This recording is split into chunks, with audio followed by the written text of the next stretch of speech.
అసలు అనామకుడైన డాక్టర్ సంజయ్ అనే వ్యక్తిని కేసీఆర్ గారు తీసుకువచ్చి ఎమ్మెల్యే చేస్తే కేసీఆర్ గారి మాటకు గౌరవం ఇచ్చి పార్టీకి ఎలాంటి సేవ చేయకుండా జగిత్యాల ప్రజలు నిన్ను 2 సార్లు పార్టీ నుండి గెలిపించారు. అసలు ఎవరు హూ ఇస్ డాక్టర్ సంజయ్?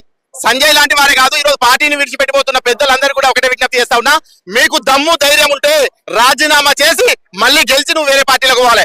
నీకు ఇచ్చింది ఎమ్మెల్యే పదవి, ఇక్కడ కేవలం బీఆర్ఎస్ కార్యకర్తల కష్టం, కేసీఆర్ గారికి తెలంగాణ ప్రజలకు ఉన్న నమ్మకం. అంతేగాని మీరు ఏదో పొడిగిలను గెలిపించే ప్రజలు, మీరు దొంగలు, మిమ్మల్ని గెలిపించిన ప్రజలకు అన్యాయం చేస్తా ఉన్నారు. కాబట్టి మేము హెచ్చరిస్తా ఉన్నాం, ఇక నుండి నగరం వేదికగా తెలంగాణ రాష్ట్ర వ్యాప్తంగా ఏ నాయకుడు వేరే పార్టీలోకి వెళ్ళినా చెప్పు దెబ్బల పాలవుతారు. మా కార్యకర్తల ఆవేదన ఆక్రోశం ఉన్నది, చెప్పులతో కొడతాం. మిమ్మల్ని ఖబర్దార్ దొంగ రాజకీయ నాయకులారా, ఉద్యమ ద్రోహులు, పార్టీ ద్రోహులు, కేసీఆర్ నమ్మకాన్ని వమ్మకం చేసిన ద్రోహులు మీరు. కాబట్టి ఇక నుండి ఎవరైనా మీకు దమ్ముంటే రాజీనామా చేసి వెళ్ళాలి, మళ్ళీ గెలిచిపోవాలి. అంతేగాని చాతగాని దద్దమ్మల పోతని